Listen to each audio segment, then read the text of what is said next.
దేవుని యొక్క పరిశుద్ధ నామమును బట్టి దేవునికి స్తోత్రాలు తెలియజేస్తూ మరి కూడి వచ్చిన మీ అందరికీ కూడా ప్రభువైనటువంటి యేసుక్రీస్తు నామములో మరి హృదయపూర్వక వందనాలు. అందరికి వందనాలండి. దేవునికి స్తోత్రాలు. హల్లెలూయా, హల్లెలూయా.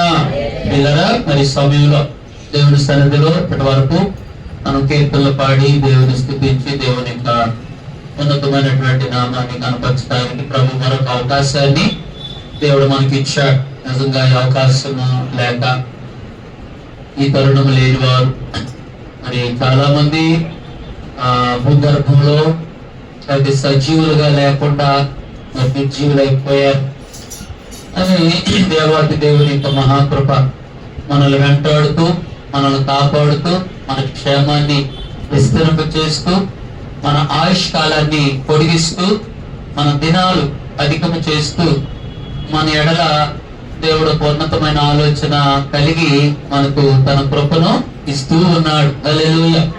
నిజంగా రోజులు, దినాలు, సమయాలు మనం గమనిస్తే భయంకరమైన దినాల్లో ఉన్నాం. మరి మనం గమనించినప్పుడు యుద్ధము, యేసుక్రీస్తు రాకడ ఎక్కడో లేదు, అది సమీపముగా ఉన్నది కదమ్మా. రాకడ సమీపం ఉన్నదని మనకు అర్థమవుతుంది. యేసయ్య చెప్పాడు, యేసుక్రీస్తు ఇట్లా అడిగాడు ఒక రోజు, అయ్యా నీ రాకడకు యుగ సమాప్తికి సూచనలు ఏంటి ప్రభువా అని యేసుక్రీస్తు ప్రభుని అడిగారు. రోజు యేసయ్య కొండ మీద ప్రార్థన చేసుకుంటే యేసు ప్రభు అన్నాడు, అయ్యా నా రాకడకి ఈ యుగము సమాప్తం అవటానికి సూచనలు ఏమిటి అని యేసు ప్రభు వారికి చాలా స్పష్టంగా తేటగా తెలియజేశాడు. ఉదాహరణకి నేను మీతో అంటాను, వర్షం రాబోతుంది అనే విషయం మనకు చాలా తెలిసిపోయింది కదమ్మా. చాలా సార్లు వర్షము సూచన మనకు అర్థమవుతుంది. ఆలోచన చేయండి మీరు, వర్షం రాబోతుంది అన్నప్పుడు దాని సూచన ఏంటి? ఏమా మనం కొన్ని చెప్పగలం, 1, 2, 3 చెప్పేసేస్తాం. వర్షం రాబోతుంది. ఒకటి మబ్బు కొట్టుకుంటా, నల్లటి మబ్బు అదంతా కూడా కొట్టుకుంటూ వచ్చింది ఆకాశంలో. అప్పటి వరకు క్లైమేట్ అంతా బాగుండి ఇంతలోకి నల్లటి మబ్బులు పట్టేసేసి వర్షం ఏదో కొంచెం క్యాపిల్స్ ఎక్స్పెక్ట్ రెడీ చేసుకోండి, లేకపోతే బట్టలు తీయండి అని మనం ఇలాగ మన పిల్లలకి హెచ్చరికలు చేస్తాం కదమ్మా. ఇది ఒకటి. రెండవది ఏంటి? వర్షానికి సూచన చక్కటి గాలులు కూడా ఇస్తాయి కదా అమ్మా. గాలులు వీస్తూ ఉంటాయి. కొన్నిసార్లు సుడి గాలులు వస్తాయి, వేగంగా గాలి వచ్చింది, అబ్బో వాతావరణం మారుతుంది అనుకుంటాం. మబ్బులు కొట్టుకొస్తాయి, గాలులు, వీధులు గాలు రావచ్చు. వెంటనే టక్మని కరెంట్ తీసేస్తాడు. కరెంట్ తీసేసాడు. తర్వాత ఆకాశంలో మెరుపులు, ఉరుములు కూడా. ఇవన్నీ మనం చూస్తున్నప్పుడు మనకి ఏమర్థమైందంటే వర్షం వస్తుంది అని అర్థమైపోయింది. అలాగే వర్షానికి సూచన మనకు అర్థమైపోతుంది. కొన్ని సూచనలు కూడా మనకి అర్థమవుతూ ఉంటాయి. కొన్ని వాహనాలు వస్తూ ఉంటాయి, కొన్ని శబ్దాలు వస్తాయి, కొన్ని బళ్ళు వస్తున్నప్పుడు కొన్ని బళ్ళు వస్తాయి. ఏంటది? అంబులెన్స్ వస్తున్నప్పుడు ఎన్ని బళ్ళు ఉన్నా కానీ ఆ శబ్దం వినగానే ఏమర్థమైపోయింది? సైడ్ ఇయ్యాలి కదమ్మా. అవును కదండి, సైడ్ ఇయ్యాలి. ఆ శబ్దం ఎందుకు వస్తుందంటే అంబులెన్స్ వస్తుంది, ఇందులో చాలా సీరియస్ కండిషన్ లో వెంటనే మినిట్స్ లోనో అవర్స్ లోనో వెళ్ళిపోకపోతే ప్రాణం పోయింది, గుండె మార్పిడో శరీరంలో ఆ ప్రాణ సాగుబతుకుల మధ్య ఉన్న వ్యక్తిని వెళ్తున్నారు. కాబట్టి ఈ శబ్దం వినిన వెంటనే ఏమండి అన్ని వాహనాలు సైడ్ ఇచ్చేసేసి దీన్ని పంపించేసేయాలి. ముందల ముఖ్యమంత్రి అయినా సరే ఏం చేస్తాడు? అంబులెన్స్ వస్తే పక్క రావాల్సిందే. అంటే కొన్ని శబ్దాలు, కొన్ని మనకు సూచనలు అర్థమైనప్పుడు మనకు అర్థమవుతుంది. అలాగే యేసుక్రీస్తు ప్రభు రాకడ కూడా సూచనలు ఏమిటి అని అడిగారు వాళ్ళు. యేసు ప్రభు నీ రాకడ సూచనలు ఏంటి? మరి యుగ సమాప్తి సూచన ప్రభు అన్నాడు. నా రాకడకు సూచనలు ఏంటంటే అనేక యుద్ధములు, కరువులు, భూకంపాలు, రాజ్యం మీదకి రాజ్యము, జనం మీదకి జనము, అనేక మంది నా పేరట నేనే క్రీస్తునని యేసుక్రీస్తు లాగా వేషం వేసుకుని కొన్ని సూచక్రియ చేయగలము. నిజంగా యేసు ప్రభు మహిమిత్వంలో ఉన్నది, నిజంగా ఈయన యేసు ప్రభు అని వారి విశ్వాసం మళ్లించబడి దేవుడి మీద ఉన్న విశ్వాసము ఈ సూచక్రియ ఏదో ఒక అద్భుతం జరగాలనే వారి విశ్వాసం అటు వెళ్ళిపోతారు. ఇలాంటివి జరుగుతాయి. లాస్ట్ డేస్ లో అనేకుల్లో ప్రేమ చల్లారిపోయింది, ప్రేమ లేదు. ఇది వరకున్న ప్రేమలు ఉండయా మనకు? ఇది వరకు అన్న, తమ్ముడు, అక్క, చెల్లి, కొడుకు బిడ్డ, నా కుమారుడు నా కుమార్తె, తల్లిదండ్రులు, ఇవి ఏమి ఉండవు. అక్క చెల్లి ఎవ్వరిలో ఇప్పుడు ప్రేమలు లేవు. సెల్ఫీస్ అంటున్నారు, అంతేనా? ఏమండి, ఎవరికి వాళ్ళే, ఎవరి ఫ్యామిలీ వాళ్ళది అయిపోయింది. ఇది వరకు పెళ్ళిళ్ళు చేసుకున్నప్పుడు వివాహాలంటే నెల ముందే వచ్చేవాళ్ళు, లేకపోతే రోజుల ముందని వచ్చి బాబాయ్ అత్తయ్య తాతయ్య బాబాయ్ అందరూ కూర్చుని మీ పొంటీలు రోకలు పట్టుకుని పిండి వంటలు చేయడానికి రోకడతామా అన్ని మాట్లాడుకుంటా పిండి వంటలు చేసేవాళ్ళు. తర్వాత అన్ని కూడా కలుసుకుని ఎలా చేద్దాం పందిరులు వేసేవాళ్ళు. ఏమంటే పెద్దబాబు గారు జ్ఞాపకం చేసుకుంటే పాతకాల సంగతులు కదమ్మా, పందులు వేసేవాడు. వాళ్ళే రిలేటివ్స్ వచ్చి మనందరూ నిలబడితే ఏం పర్లేదు మీరు కూర్చోడని ఆ ఇంటి వాళ్ళు తల్లిదండ్రులు సేపుకుంటారు. బంధువులు అందరూ వచ్చి మామయ్యుడు అని వాళ్ళు, పెదనాన్న వాళ్ళు, బాబాయ్ వీళ్ళందరూ వచ్చి పిల్లలు వచ్చి అన్ని పనులు చక్కబెట్టి మనకి ఇదిగా ఉండేది. ఈ రోజు పెళ్లి ఫంక్షన్ ఏదైనా కార్యక్రమం అంటే హలో, ఇప్పుడు ఏ ఫంక్షన్ హాలు ఎక్కడ, ఒక రోజు కూడా కాదు, ఒక పూట అట్టొచ్చి కనబడి హాయ్ హాయ్ బాయ్ బాయ్. ఇక ఎక్కడుండారు ఏంటి అని డబ్బులు కొరత అయింది అని ఉండాలే మొదలు బిడ్డ ఎందు బాబాయ్ ఇట్లా. ఇక ఇలాంటి పరామర్శ కానీ కొంచెం ఒక్కటే కష్టపడుతుంది ఎలా చేద్దాం ఏంటని ఒక ఆదరణ, ఒక అభయం ఇవ్వటం, భరోసా ఇవ్వటం అనేది ఇప్పుడు ఎవరికి వాళ్ళు అయిపోయారమ్మా. ప్రేమలు లేవు, జాలి లేవు, ఎవరు స్వార్థం వాళ్ళు చూసుకుంటున్నారు. ఇది ఏసై చెప్పాడు ముందుగానే. అనేకుల్లో ప్రేమ ఏమైపోయింది, ఇది వరకు తీయా పెట్టకుండా ఉండేవాడు, ఇది విడవకుండా ఉండేవాడు. ఇది వరకు ఇప్పుడు ఫోన్లు చేసిన మనుషులు అసలు రావట్లే. ఎన్నిసార్లు చెప్తున్నాం, ఇదంతా కూడా ప్రేమ ఉంటేనంట. మనసుంటే ఒక ఆయన అన్నాడు, మనసుంటే మార్గాలు ఉంటాయి కదా. అసలు మనసే లేదుగా, ఎందుకని స్వార్థం అయిపోయింది నీలో. ఎవరిలో వాళ్ళు ఏమైపోయింది, స్వార్థం అయిపోయింది, ప్రేమ లేదు. ఇవన్నీ ఉండబట్టి మనుషులు ఏమైపోతున్నారంటే స్వార్థ ప్రియులు అయిపోయారు. కాబట్టి లాస్ట్ డేస్ లో ఇవన్నీ జరుగుతాయి. ప్రభు చెప్పిన మాట అయితే కరువులు, భూకంపాలు, యుద్ధములు, యుద్ధ సమాచారాల గురించి మీరు వింటారు. మనుషుల మనస్తత్వాలు ఎలా ఉంటాయి తెలుసు. ఒక మాట చదవండి, వచ్చింది కనుక దేవుని వాక్యంలోకి వెళదాం. త్వరగా కొద్ది నిమిషాలు. ఆ మనుషుల మనస్తత్వాలు లేటెస్ట్ లో ఆ మనస్తత్వాలు ఉండే పరిస్థితి అంట. తిమోతికి రాసిన పత్రికలో అపోస్తలుడైన పౌలు గారు దాన్ని తిమోతికి చక్కగా ఆ లాస్ట్ డేస్ లో ఉన్నటువంటి పరిస్థితులు, మనుషులు ఎలాగా ఉంటాయి ఆ పరిస్థితుల గురించి కొద్దిగా వివరించాడు అక్కడ. ఆ మాటను మనం గమనిద్దాం. బైబిల్లోని వారు కొత్త నిబంధనలో చూడండి దయచేసి. 2వ పత్రిక, తిమోతికి రాసిన 2వ పత్రిక 3వ అధ్యాయము 1 నుండి 9 వచనాలు చదువుతారా?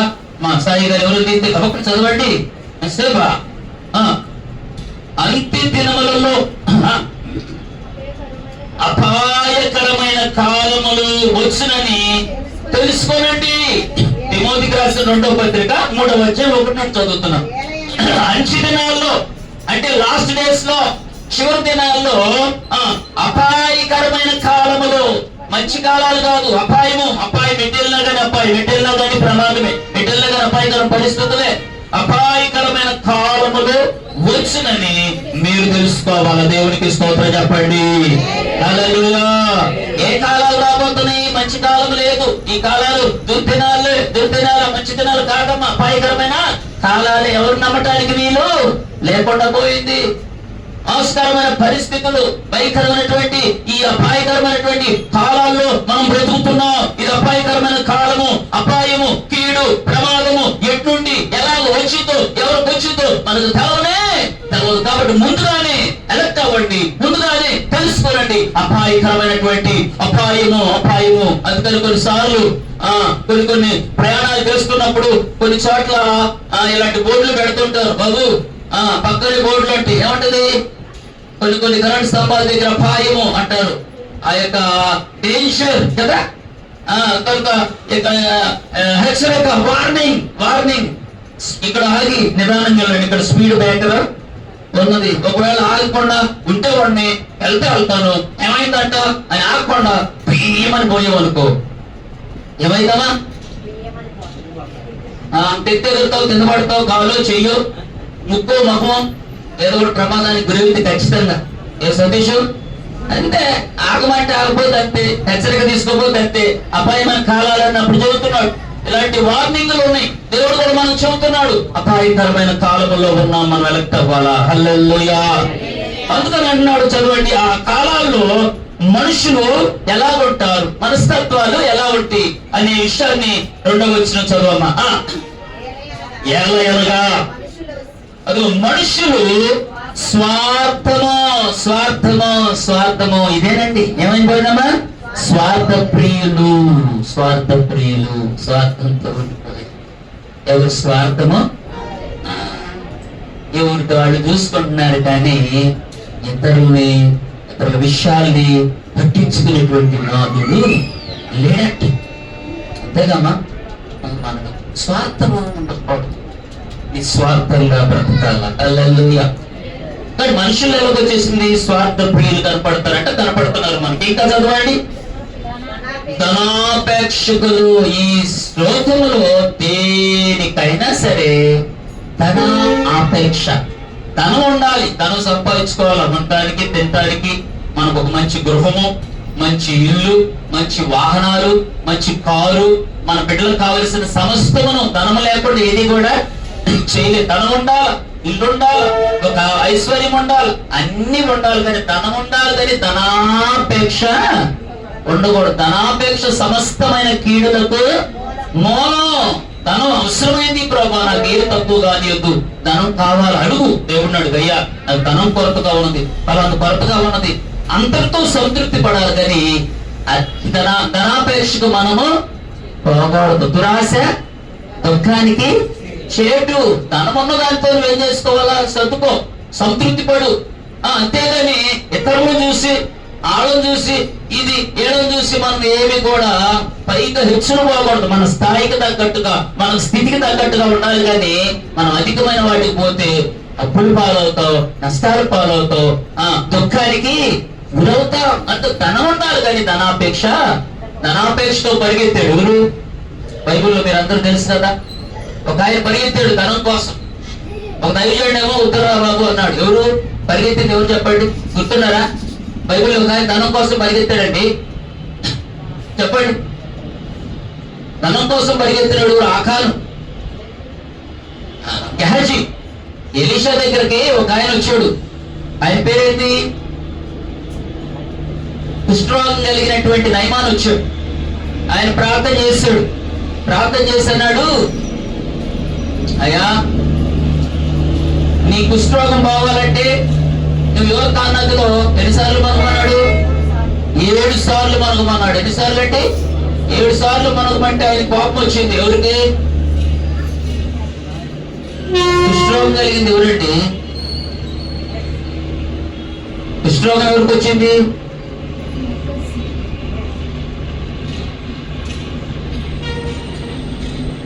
కుష్ఠరోగం కలిగిన వ్యక్తి అని చెప్పండి. నయమాను. ఈ నయమాను 7 సార్లు మనమంటే ఏమంటే, మా ఊర్లో కూడా ఎన్నో నదులుండి ఈ మురికి నదులు మనమంటావేంటి అని కోపం వచ్చిందంట ప్రార్థన చేయకుండా. అవును, మా ఊర్లో చాలా నదులు ఉంటాయి, నువ్వు ఏదో చేయి పెట్టి ప్రార్థన చేస్తావు, గద్దిస్తావు అనుకుంటే ఏం గద్దింపలేదు, ఏం లేదు అని బాధపడుతుంటే పనివాడు అన్నాడంట, అయ్యగారు ఆ దైవజనుడు ఏమన్నాడు, ఒక 1000 టెంకాయలు తీసుకొచ్చి కొట్టు కొట్టు కొట్టు కొట్టమని లేదు, ఆ గుడి చుట్టూరు ప్రదక్షిణం చేయమన్నా తడిపడుతుందాం. ఏమన్నాడు, 7 సార్లు లేదా, ఇన్ని చేసావు, ఇంత దూరం వచ్చావు, మనకొచ్చుగా అంతేనంటావా? కానీ నీకు నువ్వు చదువుతున్నావు కాబట్టి ఆయన చెప్పిన మాట్లాడతారు తప్ప, 7 సార్లు మునిగిన తర్వాత స్వస్థత రాకపోయిందా నీ ఉద్యోగం పీకెత్త, నేను చంపేస్తా ఎక్కడే అన్నట్టు ఏమిచ్చాడు, వార్నింగ్ ఇచ్చాడు. ఆయనేమో కానీ ఈ పనివాడు ఉంటాడే, దేవుడా ఇది నాకు పరీక్ష అయిపోయింది ఏంది నాయన, ఈ పరీక్షలో నన్ను అర్జెంటుగా మునిగిన వెంటనే ఏదో కార్యము ఏదో అంటారుగా, ఎవరో పెళ్లి ఎవరో సాగుకు వచ్చినట్టుగా, అంతేనా? ఎవరో పెళ్లి సాగుకు వచ్చినట్టు ఇప్పుడు ఆయన ఈయన స్వస్థత నా సాగుకు వచ్చింది, నా ఉద్యోగం పోయేటట్టుంది, దేవుడా భగవంతురాలు ఏదైనా ఏమైనా చేయగలరు పాట పాడుకుంటాడు ఉంటుండి. హల్లెలూయా. ఏమని పాడుతున్నాడు, ఏమైనా చేయగలవు, కడ మొత్తం మార్చగలవు, నీ నామముకే మహిమంతా తెచ్చుకున్నాను, యేసయ్య పడండి యేసయ్యా నీకే నీకే స్తోత్రము సాధ్యమో యేసయ్యా యేసయ్యా నీకే నీకే సాధ్యమో స్థిరపరచువాడవు బలపరచువాడవు పడిపోయిన చోటే నిలబెట్టువాడవు కనపరచువాడవు హెచ్చించువాడవు మా పక్షము నిలచి జయమించువాడవు ఏమైనా చేయగలవు పదవంతం మార్చగలవు ఏమైనా పాడాలి పదవంతం మార్చగలవు నీ నామముతో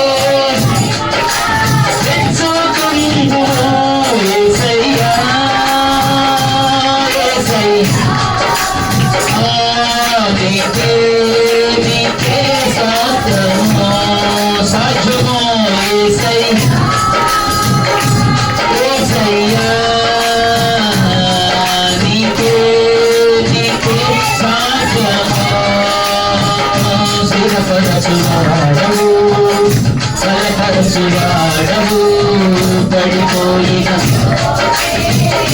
నిలబెట్టువాడవు కనపరచువా హెచ్చించువాడవు మా పక్షమందు నిలచి చెల్లించువాడవు హల్లెలూయా హల్లెలూయా. ఈయన ఒట్టి నుండి ఏం చేస్తున్నాడు చెప్పండి? నిలబడుకి అయ్యా నువ్వు ఏదైనా అజాగ్రత్త అది కొట్టుకున్నా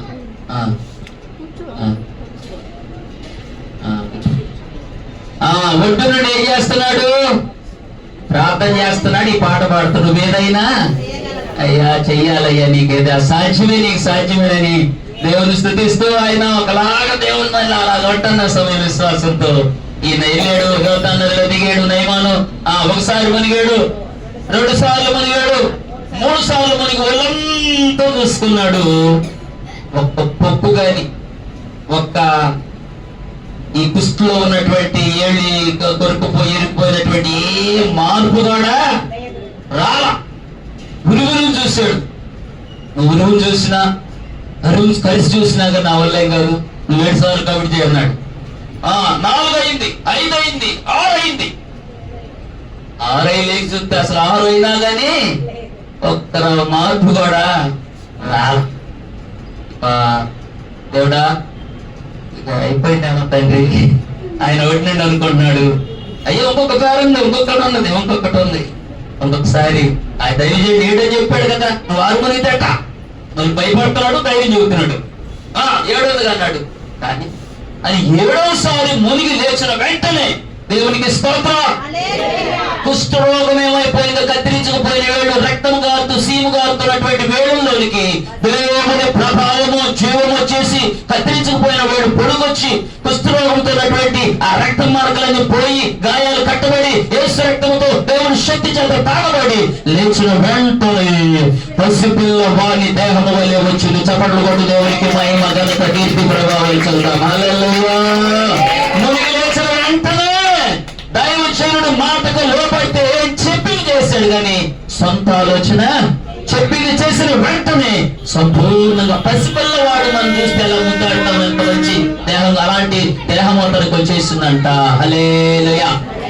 ఇప్పుడు వెంటనే చూసుకుని ఆయన ఆనందానికి అంతకంటే ఈయన ఆనందానికి సంతోషము పరిగెత్తుకుంటూ గట్టెక్కొచ్చి చూసుకుంటే మంచి పసిపిల్ల దేహం స్వస్థ వచ్చింది. అమ్మో నిజంగా ఏలీషా దేవుడే, ఈ దైవజనుడి దేవుడు దేవుడు. ఇలాంటి దేవుడు నేను ఎక్కడా మందులు డాక్టర్లు ఎవరు నయం చేయలేని ఈ దీర్ఘకాలిక కుష్ఠ రోగమును బాగు చేస్తున్న సర్వశక్తిమంతుడు ఆ దేవుడే, యెహోవా దేవుడు, యేసయ్యే నిజమైన దేవుడని ఒప్పుకొని పరిగెత్తుకుంట దైవజనుడి దగ్గర రథం ఎక్కి తీసుకుని వెళ్ళి వెండి బంగారాలు వస్త్రాలు తీసుకొచ్చి దైవజనుడా ఈ డబ్బులు ఉంచయ్యా, ఇదిగో ఈ ధనం వచ్చు, ఈ వెండి వచ్చు, ఇలాగా ఆయన బహుమానంగా నా దేవుడు వచ్చిందంట అన్నాడు.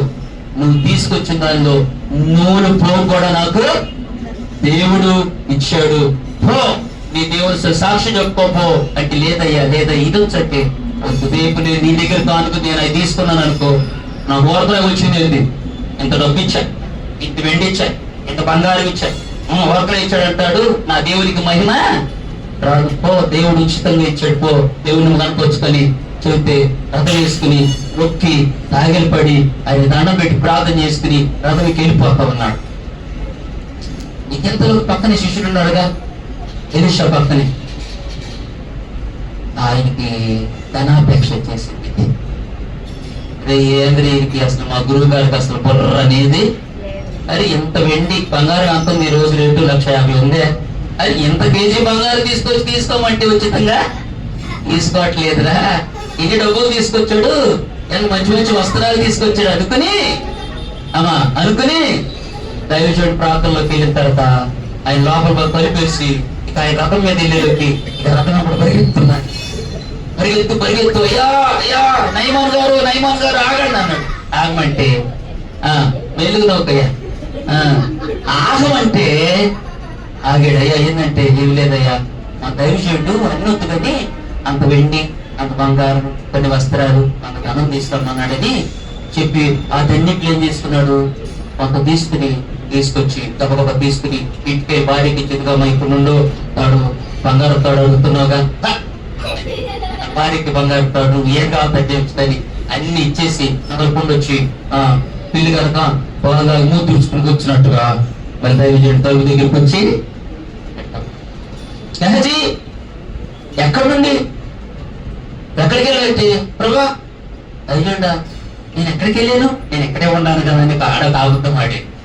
గహజీ నువ్వు ఆ రథం వెంపట పరిగెస్తున్నప్పుడు నా మనసు నీతో కూడా రాలేదా అని చెప్పి, నువ్వు దీని కొరకు దేవుని సన్నిధిని విడిచి దేవుడు వద్దన్నా దాన్ని దైవజనుడు మాట ధిక్కరించి వెళ్తున్నావు కనుక నయమానుకు పోయిన కుష్టు నీకు నీ పిల్లలకి తరతరాలు ఉంటుంది కాక అన్నాడు. వెంటనే నోట్లో నొదట ఇదంతా కుష్టు వచ్చేసింది. అర్థంలో చూసుకుంటే కుష్టు ముఖం అయిపోయింది, కుష్టు చేతులు అయిపోయింది. వీళ్ళ ఇంటికి వెళ్తే వారి పిల్లల పొడి ఏమైపోయింది చూసారా. దురాశ దుఃఖానికి ఏమైంది, ధనాపేక్ష సమస్తమైన కీడులకు మూలం. ధనం కొరకు పరిగెత్తకూడదు, దేవుని దగ్గరికి పరిగెత్తి దేవుడే నీకు ధనం ఇస్తాడు, కానీ ధనం కొరకు పరిగెత్తే దూరం అయిపోయింది. వచ్చిన గది నష్టమైపోతే దేవుని దగ్గరికి పరిగెత్తాలి మనం. దేవునికి స్తోత్ర. ఇలా బైబిల్లో ఉన్నది. ధనాపేక్ష కలిగినటువంటి యోధ యేసు ప్రభు డబ్బుల కోసం ఏం చేశాడు, ఎన్ని నాణ్యాలకండి గుర్తుంది ఎవరుకన్నా 30 వెండి నాణ్యాలకి అమ్ముకుని పొదకేం చేశాడు, చావు తెచ్చుకున్నాడు, దుఃఖం తెచ్చుకున్నాడు. ప్రభుని అమ్మేసిన స్థితి ధనం కోసం డబ్బుల కోసం పిచ్చి పని చేస్తున్నారు ఈ రోజుల్లో, అవునా కదా. దేవుడిని అమ్మేశాడండి వాడు, దేవుడిని అమ్మేశాడు. ఆ యోధ అనేటువంటి వ్యక్తి తను నిజంగా పొదకి ఏమో అనుభవించాడు, తీసుకొచ్చిన డబ్బు అనుభవించాడు. ఇప్పుడు చాలా మంది డబ్బు కోసం న్యాయం తప్పుతున్నాడు, దేవుని మార్గాలు తప్పుతున్నారు, క్రమాలు తప్పుతున్నారు, అబద్ధములు బెంకములాడే స్థితిలోనికి వెళ్ళిపోతున్నారు. ధనాపేక్షను బట్టి నీతిని ఈ రోజు కోర్టుల్లో కూడా ఏం జరుగుతుంది, డబ్బుల కోసం అసలైనటువంటి దాన్ని చెట్లా అబద్ధాలు చెప్తలా, అబద్ధ సాక్ష్యాలు చెప్పేట్లా ఎంత నష్టపోతున్నారండి. రకరకాలైనటువంటివి డబ్బు కోసమే ఇవన్నీ కూడా పడుతుంది. ధనాపేక్ష ఇంకా చాలా ఉన్నాయి, మన సమయం లేదు. అంచె దినాల్లో ధనాపేక్షలుగా ఉన్నారంట. ఇంకో మాట చదవండి, తిమోతి రాసిన పత్రిక 2వ పత్రిక 3వ అధ్యాయం. అంత్య దినముల అపాయకరమైన కాలములు వచ్చిన తెలుసుకోండి, ఎలాగ మనుషులు స్వార్థ ప్రియులు, ధనాపేక్షకులు, తర్వాత బింకములాడువారు. బింకములు అంటే అబద్ధాలేనా, అంతేగా. బింకములాడేవారు, అహంకార దృష్టి అంట. అహంకారులు, తర్వాత దూషకులు. దూషించటం ఎవరు పెట్టిన వాళ్ళు ఏం చేస్తారు, దూషణే. మన నోటుండి ఆశీర్వచనమే రావాలి, కానీ శాప వచ్చినము దూషణ మాటలు రానివ్వడు. ప్రజలు చదువుతారు లాస్ట్ స్టేజ్ లో. ఇంకా మనకు తల్లిదండ్రులకు అవిధేయులు, తల్లిదండ్రులకు విధేయులు కాకుండా అవిధేయులుగా ఉంటారు. తర్వాత కృతజ్ఞత లేని వారు, దేవుడు చేసిన దానికి కృతజ్ఞత ఉండదు, దేవుడు మర్చిపోతారు, దేవుడి సన్నిధిని మర్చిపోతారు, దేవుని ఆలయాన్ని మర్చిపోతారు, దేవుని మర్చిపోయి దేవుడిని విడిచిపెట్టి వెళ్ళిపోతారు. మేలు జరిగిందాక దేవుడు దేవుడు దేవుడు అంటాడు, మేలు జరిగిన తర్వాత దేవుడు లేడు, ఎవరు లేరు అని వెళ్ళిపోయి దేవుడికి దూరంగా కొరకు చచ్చిపోయి నరకానికి వెళ్ళిపోయి చాలు. కృతజ్ఞత లేదు. అంత చేసిన దేవుడు, బ్రతికించిన దేవునికి, కృపనిచ్చిన దేవునికి, మేలు చేస్తున్న దేవుడికి కృతజ్ఞత కలిగి ఆయన దగ్గరకు వచ్చి లోబడి జీవితం ఆయనకి ఇచ్చుకుని ఆయన సేవలో బ్రతుకుతామని లేదు. కృతజ్ఞత లేని జీవితాలు చాలా మందిలో, ఎవరికి తల్లికి లేకపోతే అందరికీ కృతజ్ఞత లేనటువంటి జీవితాలు. రెండవది చివరి అన్నాడు, అపవిత్రులు. పవిత్రత అనేది కనపడదు. ఎవరిలో చూసిన అపవిత్రమైన నీచ కార్యాలు కనపడుతున్నాయి. అపవిత్రమైనటువంటి ప్రేమ, అపవిత్రమైన పనులు, అపవిత్రమైన మాటలు, అపవిత్రమైనటువంటి దృష్టి, అపవిత్రమైనటువంటి నడవడిక. ఆ పేరు చూస్తేనే ఏం పనులు, ఎంత వయసు, ఎంత కథ, ఎంత వాడు ఏంది, వాడి పరిస్థితి. నిన్న మా ఊర్లో 10th క్లాస్ పిల్లాడు అన్నాడు, వాడు ఎగ్జామ్ కదా వాడు వెళ్ళలేదంటే, ఎగ్జామ్ సాయంత్రం చదువుకోవట్లేదు కాబట్టి ఏముంది, చదువుకునేది ఏముందండి. వాడు 10 గంటలప్పుడు రేపు తెల్లారి ఎగ్జామ్ అయితే వాడు సిగరెట్ తాగుతూ ఆ ముందు పాటు తీసుకుని నలుగురు కుర్రోళ్ళతో వాడు అక్కడ కూర్చుని ఉన్నాడు. 10 గంటలకు 11 గంటలకు ఇంటికి వచ్చాడు. వాడి వయసు ఎంత, 10th క్లాస్ పిల్లవాడు. వాళ్ళందరితో కలిసి సిగరెట్లు తాగడం, ఆ వయసు ఏంటి, ఆ యొక్క మందు తాగటం ఏంటి, గంజాయి కూడా అంట. మొత్తం పాలిస్ అయిపోయి ఈ రోజు ఆ పిల్లవాడు ఎలా ఉన్నాడు, ఈ రోజు అందరిలో కూడా పవిత్రత కనపడుతుంది. దేవుడు చూసినప్పుడు అందరూ కూడా ఏదో ఒక, ఇంకో మాట చదవండి పిల్లరా, అనురాగ రహితులు. అనురాగం లేదు, ప్రేమ లేదు, ప్రేమించుకోవటం లేదు, అనురాగంగా చూపించేవాళ్ళు లేరు, అంత ద్వేషాలే. తర్వాత అతి ద్వేషులు, అపవాదకులు. అంటే అపవాది ఎలాంటివి ప్రవర్తిస్తాడు, అజిత్రేంద్రియులు, క్రూరులు, సజ్జనులు అంటే మంచి వారిని ద్వేషించేవాళ్ళు, ద్రోహులు, మూర్ఖులు, గర్వాంధులు, దేవుని కంటే సుఖానుభవం ఎక్కువగా ప్రేమించేవారు. దేవుడి కంటే కూడా ఏమి ప్రేమిస్తారట, సుఖానుభవం ప్రేమించేవారు. పైకి భక్తి గలవారు వలె ఉండి దాని శక్తిని ఆశ్రయించిన వారు ఎందురు, ఇట్టి వారికి విముఖుడు అయి ఉండము. దేవుడికి స్తోత్రం చెప్పండి. విమోదీ చెబుతున్నాడు, అబ్బాయి అంచె దినాల్లో ఉన్నాం, లాస్ట్ డేస్ లో ఉన్నాం, ఇది అపాయకరమైన దినాలు, ఎన్ని చెప్పుకుంటానికి సమయం లేదు, ఇన్ని రకాలైనటువంటి ప్రజలు ఉన్నారు కనుక ఇలాంటి వారికి నువ్వు విముఖుడై, ఇలాంటి వాడితో సాంగత్యము సహవాసము చెయ్యొద్దు, దూరంగా ఉండు, వెళ్ళిపో, పవిత్రంగా ఉండు, వారితో ఉండొద్దు. నీ పద్ధతి వేరు, నీ విధానం వేరు, వేరు వేరు వేరు వారికి దూరం. ఎందుకు, పైకి భక్తి గలవారు ఉన్నారు కానీ దాని శక్తి ఎరగట్లా. ఇంకో మాట అన్నాడు, దేవుని కంటే సుఖానుభవం ఎక్కువంట. దేవుడికి అయితే సుఖానుభవం, ఎంత సుఖానికి అలవాటు పడి ప్రాణాలు దేవుని కంటే కూడా ఎక్కువ. ఇవన్నీ ఉండి లాస్ట్ డేస్ కనపడతాయి. అవును, మంచి దినాల్లో ఇవన్నీ మనుషుల్లో కనపడతాయి. అంచె దినాల్లో మనం చూస్తున్నాం, ఇవి అంచె దినాలని రాకడ సూచనలు అన్నారు కదా. ఈ రాకడ సూచన దినాల్లో నిజంగా యుద్ధంలో అవును, మనుషులు మనస్తత్వంలో కానీ ప్రకృతిలో కూడా యుద్ధాలు, యుద్ధ సమాచారం. మనం ప్రస్తుతం ఇజ్రాయెల్ దేశం మీద, అదే కదా, ఇజ్రాయెల్, ఇరాన్, అమెరికా, ఈ దేశాలన్నింటిలో యుద్ధాలు జరుగుతాయి. బాంబులు వేసుకుంటే పసిపిల్లలు చాలా ప్రాణాలు చాలా మంది కోల్పోయారు. ఇప్పుడు దాన్ని బట్టి, యుద్ధ వాతావరణాన్ని బట్టి మన గ్యాస్ ఏమైపోయింది, టైట్ అయిపోయింది. గ్యాస్ ఈ రోజు చాలా కష్టం. చాలా హోటల్స్ మూసేస్తున్నారు. గ్యాస్ సిలిండర్ ఒకసారి మనం బుక్ చేస్తే ఇదివరకు 10 రోజుల్లో 15కి వచ్చేసిందంట, కానీ ఇప్పుడు 2 రోజులు వచ్చేసింది. ఇప్పుడు ఎంత రేట్ ఇచ్చాడంటే ఒక గ్యాస్ సిలిండర్ మనకు అయిపోతే 15 నుండి 20-25 రోజులంట. ఇది మన సిటీలో. విలేజెస్ లో అయితే చేసిన దగ్గర 40 రోజుల తర్వాత, నెల తర్వాతే మళ్ళీ ఇంకో సిలిండర్ అంటే. ఈ లోపు ఏంది, ఈ లోపు అయిపోతే కట్టెలు పెట్టుకోవటమే. కట్టెలు కొనుక్కొచ్చుకొని మరి పాతకాలం ఆ కట్టెలు వెలిగించుకోవటం, ఊదురు బొమ్మ తీసుకోవటం, ఊదుకోవటం, ఇక చెమటలో ఇవన్నీ దాని వచ్చేసి కదమ్మా. రేట్లు పెరిగిపోయింది, గ్యాస్ ఇదో ఉంది. ఇప్పుడు చాలా మంది హోటల్స్ కొంతమంది కట్టేస్తున్నారు, ఎందుకంటే గ్యాస్ అన్నింటికి అలవాటు పడ్డారుగా. చాలా హోటల్స్ లేవు, టిఫిన్ చేద్దాం అంటే వెళ్తే పోయిన వారం ఈ రోజు ముగిపోయి లేవు. ఎందుకంటే గ్యాస్ నిన్న మొన్న అంటున్నారు ఎవరు, పెట్రోల్ కూడా అవి ధరలు పెరుగుతాయని. పెట్రోల్ కూడా కొంచెం టైట్ అయిందంట. ఎందుకని మనం పెట్రోల్ డీజిల్ ఇవన్నీ కలిపేస్తే ఐడియా కదా వచ్చేది, నౌకల్లో అట్లు వస్తాయి. ఇప్పుడు వాళ్ళే పెరిగిపట్టారంటే మనకి తక్కువ అయితే ఎక్కువ రేట్లు పెరిగిపోతాయి. ఇక రాను ధాన్యం, ఆహారం అన్ని ఒకటి పెరిగిందంటే అన్ని పెరుగుతూ ఉంటాయి. నూనె రేట్లు పెరుగుతాయి, అవునా కదా? మన హోటల్కి వెళ్తే ఏమండి పెంచేసామంటే రేట్లు అన్నారు. ఎందుకంటే ఏముందండి నూనె రేట్లు అంత పెరుగుతున్నాయి, వాడు పెంచి పడేస్తుంది, అన్నిటికీ పెంచేస్తున్నాయి. ఎందుకని కొన్ని తక్కువ అయితే కొన్ని పెరగాల్సి ఉంటుంది. ఆంధ్రాని ఏమవుతుంటే పరువు అనేది ఖచ్చితంగా ఇది ఆగిపోవాలి. ఆగితే దేవుడు ఆగితాడు మనకు తెలియదు. అందుకని దేవుడు అన్నాడు, మీరు ఎలక్ట్గా ఉండండి, ఇవి వచ్చి తినాలని గుర్తించండి, కనుక మీరు తెలుసుకుని మెలుకోకుండండి, సూచనలు అర్థమవుతున్నప్పుడు జాగ్రత్త పడమన్నాడు. దేవుడికి స్తోత్రం కలుగును గాక. సూచనలు అర్థమైనప్పుడు మనము జాగ్రత్త. ఏం జాగ్రత్త? వీటిని తట్టుకోవాలంటే, జయించాలంటే, ఈ పరిస్థితుల్లో మనం మేలుకరంగా ఉండాలంటే మనం ఏం చేయాలని దేవుని వాక్యం సెలవిస్తుంది. దేవునికి స్తోత్రం. ఏం చేయాలని సెలవిస్తుంది? రండి దేవుని వాక్యంలో మనం ఎలాగ ఉండాలి. ఈ లాస్ట్ డేస్ లో ఒక మాట చదివి నేను ముగింపులోకి వస్తాను. రండి, పరిశుద్ధ గ్రంథం బైబిల్లో ఇలాగ వ్రాయబడి ఉన్నది. లూకా సువార్త, లూకా రాసిన సువార్త 21వ అధ్యాయం తీయండి. బైబిల్ త్వరగా తీయండమ్మా. లూకా సువార్త 21వ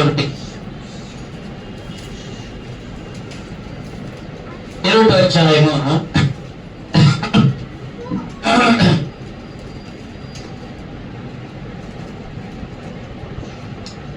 34లోకి రండి అందరూ కూడా. యేసు ప్రభు చెప్పిన మాట నేను ఇప్పుడు చదువుతాను, ఆ తర్వాత ఈ కింద వచ్చిన చదవండి. 21:10 నేను చదువుతున్నా. మరియు ఆయన వారితో ఇట్లా నేను జనం మీదకి, యేసు ప్రభుని అడిగారు కదా శిష్యులు, ఆయన ఏమన్నాడు? ఆయన అడిగిన ప్రశ్నకి సమాధానం ఏంటంటే, ఈ రాకడకు యుగ సమాప్తికి సూచనలు ఏమిటి అని అడిగితే వాళ్ళు జరగబో వీటెల్లని తప్పించుకోవటానికి ప్రభు చెప్పినటువంటి మాట ఏంటి? ఇదిగో 7 చూడండి. అప్పుడు వారు కాదు కూడా అలాగైతే ఇప్పుడు జరుగును,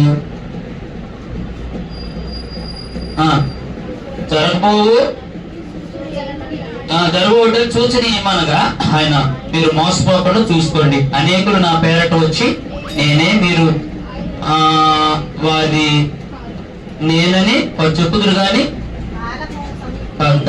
కాలము సమీపించిందని చెప్పుదురు. మీరు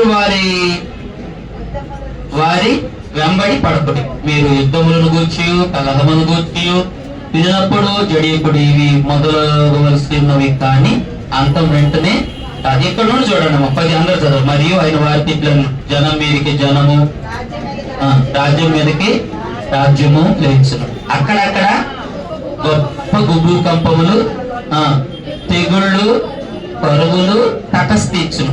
ఆకాశము నుండి మహాభయోత్సాహములుగా గొప్ప సూచనలు పుట్టును. ఇవన్నీ జరుగుతూ మునుపు వారు మిమ్మల్ని బలత్కారముగా పట్టి నా నామము నిమిత్తం మిమ్మల్ని రాజుల యొద్దకు అధికారుల యొద్దకు తీసుకుని పోయి సమాజ మందిరములకు సరసాల్లో అప్పగించి హింసించును. ఇది సాక్షాత్తమై మీకు సంభవించును. కాబట్టి మేము సమాధానము చెప్పుదమా అని ముందుగా చింతపడుదమని మీ మనస్సులో నిశ్చయించుకుని మీ విరోధులందరూ ఎదురాడుటకు కాదరుటకు వీలు కాని వాక్కును జ్ఞానమును మీకు అనుగ్రహించును. దేవునికి స్తోత్రం. హల్లెలూయా. అయితే ఎన్ని అవసరం లేదు, మనకు అవసరం అన్నమాట. ఈ లాస్ట్ డేస్ లో మనం ఎలా ఉండాలంటే ఈ ఒక్క వచ్చిన చదవండి 34, 35, 36.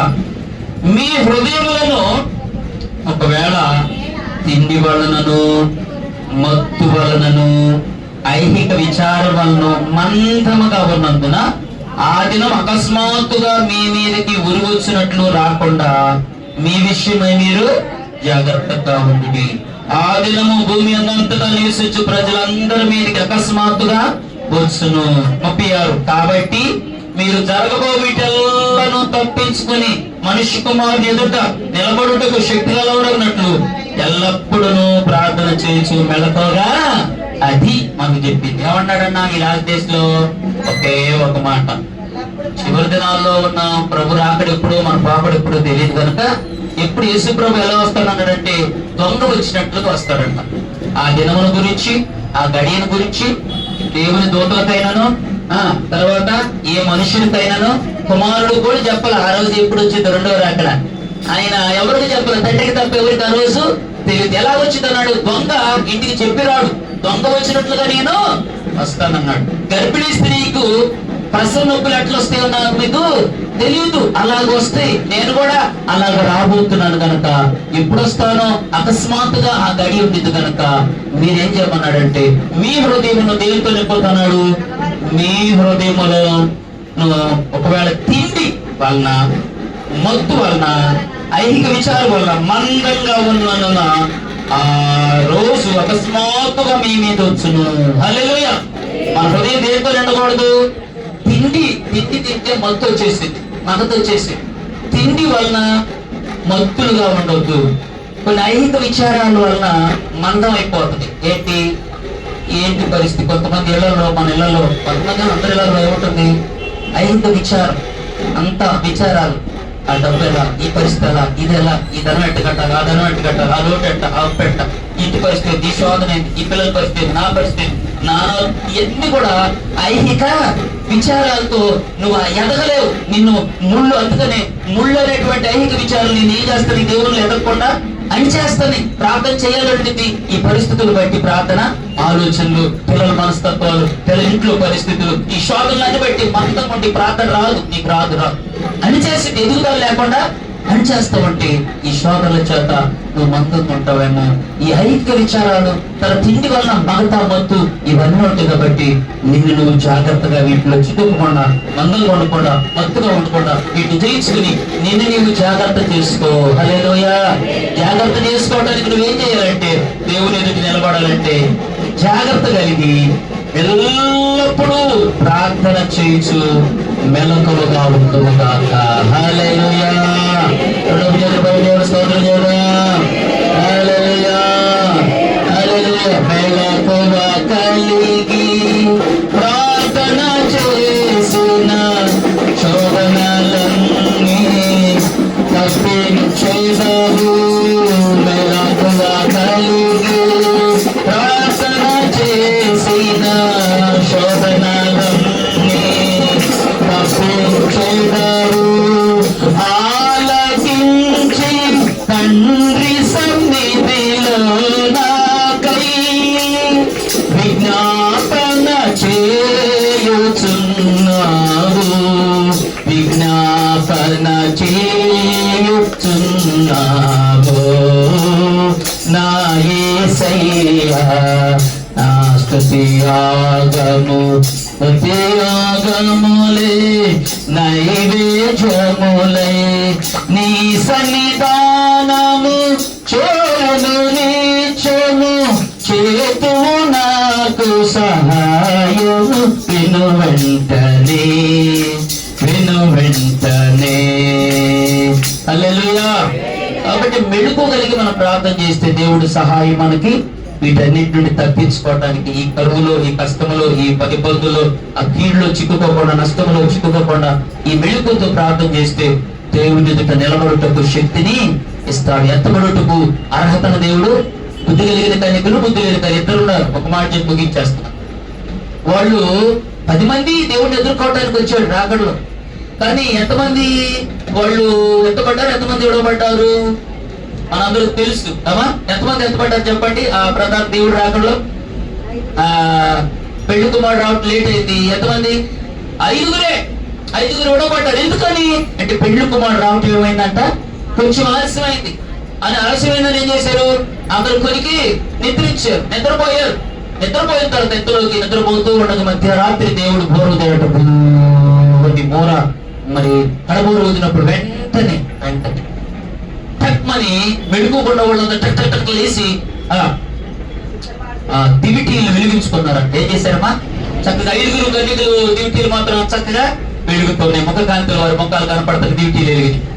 ఈ లోపు వీళ్ళు రెడీ అయిపోయి అర్థంగానే ప్రభు రమ్మని పిలుస్తున్న సమయంలో ఈ 5గురు మత్తుగా తిండి వల్ల, ఐహిక విచారం వల్ల ఏ మత్తులో ఉన్నారో మత్తులో నుండి లేచి ఆ దివిటీలు తీసుకుని వెలిగించుకుంటుంటే దివిటీలు ఏమవుతుంది? ఎలగట్లా ఆరిపోతున్నాయి.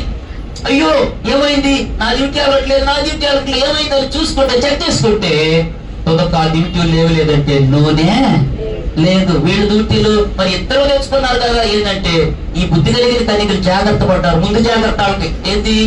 ఈ యొక్క దివిటీలతో పాటు దివిటీలో నూనె కాకుండా ప్రత్యేకంగా సిద్ధిల్లో కూడా స్పెషల్ గా తెచ్చుకుని ఆ దాచుకుని భద్రపరిచాడు. దీంట్లో నూనె పొంగాల్ని దాంట్లో పోసుకున్నారు, దీపం వెలిగించుకున్నారు. హల్లెలూయా. అంటే ముందు జాగ్రత్త, వాళ్ళు జాగ్రత్త పడ్డారు, మత్తులుగా లేరు, వేలుకోకున్నారు. కానీ వీళ్ళైతే ముందు జాగ్రత్త పడ్డాంలైతే అంతవరకు వచ్చిందిలే, ఆ తర్వాత వెళ్ళి ఎడగ కొట్టు తెచ్చుకున్నాం, ఎడగ పెట్రోల్ పంపు అన్నట్టుగా వాళ్ళ తీరా వెళ్ళి అయ్యో దివికి నూనె అయిపోయింది, వెళ్ళట్లేదు, ఆ టైం అయిపోతుందని పరిగెత్తుకుంటూ కొట్ల దగ్గరికి వెళ్తే కొట్లు కూడా మూసేసారు. కొట్లు మూసేసారు, కొట్లు లేవు. ఈ లోపు ఏమైపోయింది, పెళ్లి కుమారు రాని వచ్చాడు, వెళ్ళిపోయారు. 5 ఏమైపోయారమ్మా, విడవబడ్డారు. మనము దేవుని రాకుండా లెక్కపడే గుంపులో ఉన్నారు, కానీ విడవబడితే అగ్ని ఆరదు, పురుగు 7 ఏళ్ళు మహాశ్రమలంట.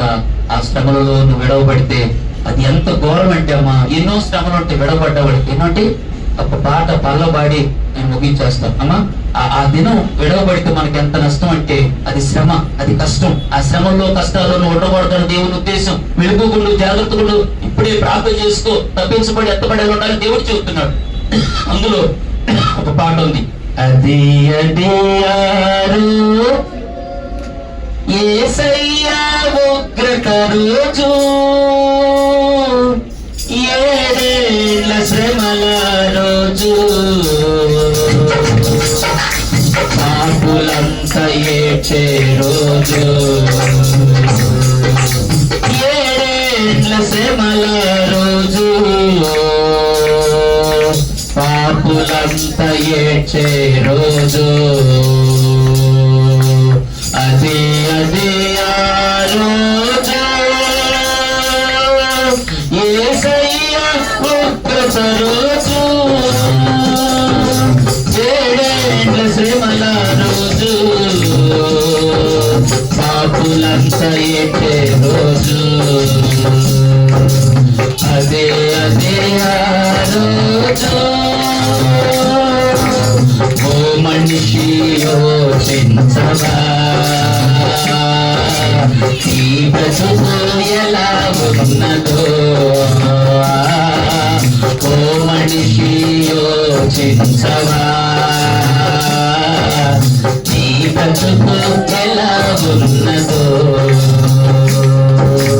ఫలము చూచి భంగపడకుమా, ధనము చూచి దగా, ఫలము చూచి భంగపడకుమా, ధనము చూచి దగా పడకుమా, ఆరోగ్య శ్రమ నుండి తప్పించే నాదుడు లేడు, ఆరోగ్య శ్రమ నుండి తప్పించే నాదుడు లేడు, అదే రోజు, యేసయ్యా ఉగ్రత రోజు, 7 శ్రమల రోజు, పాపులంతా ఏడ్చే రోజు, 7 శ్రమల రోజు, పాపులంతా ఏడ్చే రోజు, అదే రోజు, యేసయ్యా ఉగ్రత రోజు. హల్లెలూయా. కాబట్టి యేసయ్య ఉగ్రత 7 శ్రమలు.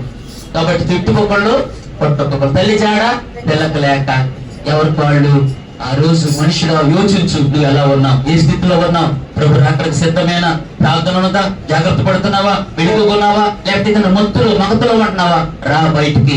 బుద్ధి కలిగిన కన్యకలు ముందుగా జాగ్రత్త పడినట్లుగా మనం కూడా ప్రభు రాకడ దినాల్లో ఉన్నాం, లాస్ట్ డేస్ లో ఉన్నాం, యుద్ధంలో జరుగుతున్నాయి, ప్రభు రాకడ సమీపిస్తుంది. మనల్ని మనం జాగ్రత్త పరుచుకుని ప్రభు చెప్పినట్లుగా తిండి వలనను, మత్తు వలనను, ఐహిక విచారం వలన మన మత్తులుగా ఉండకుండా మెలుగు కలిగి, జాగ్రత్త కలిగి దేవుణ్ణి ఎదుర్కోవటానికి ప్రార్థనా జీవితం కలిగి ప్రార్థనలో ముందుకు సాగినప్పుడు బుద్ధి కలిగిన కన్యకలు ఎలా జాగ్రత్త పడితే ఎత్తపడ్డారు, అలాగే మనం కూడా ఎత్తపడే గుంపులో ఉంటాం. కనుక గమనించండి అమ్మా, పరిస్థితులు మారుతున్నప్పుడు మనలో మార్పు రావాలా. ఆమె పరిస్థితులు మారుతున్నప్పుడు నీలో పాత బుద్ధి, పాత స్వభావం, పాత ఆలోచన తీసేసేసుకో. మార్పు చెందుకో, మార్పు వస్తుంది, మారు మనసు పొందు, మార్పు తెచ్చేసాయి.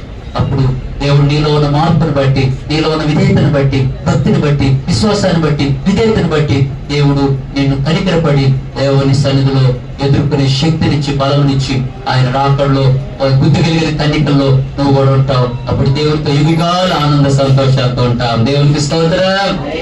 అట్టి జాగ్రత్త మెడుకు మనందరికి ఇచ్చి మనం నడిపించును కాక. కలవచడి ప్రార్థన చేసుకున్నాం. ప్రియగల తండ్రి, అలా మా ప్రభువా నీకు వందనాలు. ఈ రోజు మీరు మాతో మాట్లాడారు. నిజమైన ఆయన మేము చివరి దినాల్లో ఉన్నాం అయ్యా. లాస్ట్ రోజులకు వచ్చేసి ఇవి అపాయకరమైన దినాలని అయ్యా, ఈ సమాప్తం అవుతుందని ఈ పరిస్థితులు బట్టి మాకు అర్థమవుతుంది అయ్యా.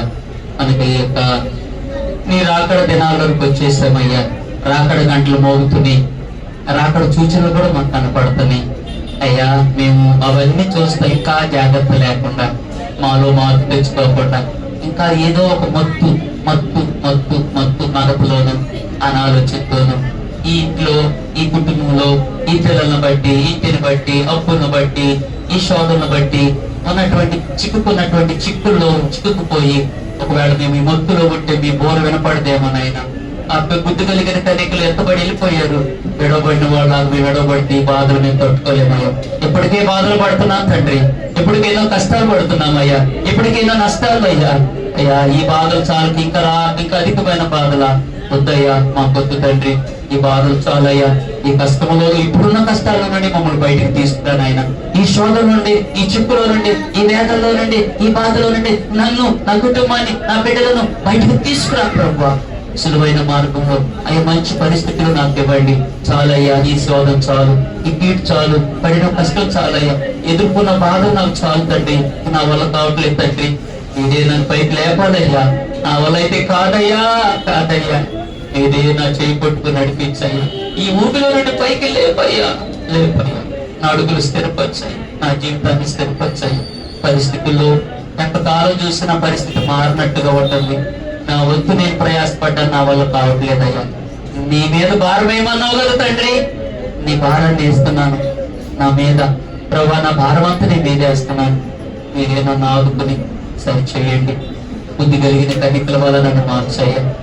ఆ ప్రభా, నాలో అయ్యా స్వార్థం ఉంటే, అయ్యా నీకు ఇష్టం లేని గుణాలు ఉంటే తీసుకునేయండి అయ్యా. అన్ని దినాల్లో భక్తి కలిగి ఉండటానికి, ప్రార్థనతో ఉండటానికి, దాంతో ఉండటానికి, మెడుకు కలిగి ఉండటానికి, కలిగిన జీవితాలు మాకు సంఘటనలకు దయచేయండి. ఇప్పుడున్న వారందరూ కూడా వారి స్థితిగతుల్లో చాలా శోధనలో ఉన్నారయ్యా, పరిగెత్తుల్లో ఉన్నారయ్యా, అనారోగ్యంతో బాధపడుతున్నారయ్యా, అప్పుల్లో బాధపడుతున్నారయ్యా, కీడును అనుభవిస్తున్నారయ్యా, నష్టాల్లో ఉన్నారయ్యా, శోధనలో ఉన్నారు ప్రభా. కనుక ప్రభా, ఈ శోధన గడిలన్నింటిలో నుండి అయ్యా విడిపించే దేవుడు నీవు. కనుక ఈ శోధనలో నుండి, శ్రమల్లో నుండి విడిపించి అయా భౌతికమైన ఆశీర్వాదాలు, అయ్యా భూసంబంధమైన దీవెనలు, పరసంబంధమైన ఆశీర్వాదాలు కూడా మా అందరికి మీరు దయచేయమని అయ్యా. మా కుటుంబాల కొరకు మేము ప్రార్థన చేసుకున్నాం. నేను ఈ సన్నిధిలో ఉన్న నా బిడ్డలు ఎక్కడో ఉన్నారయ్యా, వారు కూడా నీ సన్నిధికి నడిపించండి. నా కుటుంబాన్ని, నన్ను మీరు ఆదుకోమని నాయన నీ చేతులకే నన్ను నేను అప్పగించుకుంటూ విన్న వాక్యాన్ని మా హృదయములలో నీరు పెట్టి కలిప చేసి అయ్యా, ఏ మత్తులో ఏ పచ్చిపోకుండా జాగ్రత్త కలిగి ప్రార్థన చేసి మనిషి కుమారుని ఎదుర్కొనే శక్తిని మాకు అందరికి దయచేయమని బిడ్డలందరూ నీ చేతులు అప్పగిస్తాం. వారి కుటుంబాలను అప్పగిస్తాం, నీకే అప్పగించుకుంటున్నాను తండ్రి. నీకు స్తోత్రాలు. దేవునికి అప్పగించుకోండి. దేవుడే మీకు సహాయం చేసి ప్రభువుగా ముందుకు నడిపిస్తాడు. ప్రేమ గల తండ్రి, వేడుకొని ప్రార్థిస్తున్నాను తండ్రి. జరిగి క్షేమంగా మరి తల్లిని క్షేమంగా మందిరాన్ని నడిపించినందుకు దేవునికి స్తోత్రాలు కలుగును గాక. పూర్తి ఆరోగ్యము కలుగును గాక. దేవుడు తీర్చును గాక.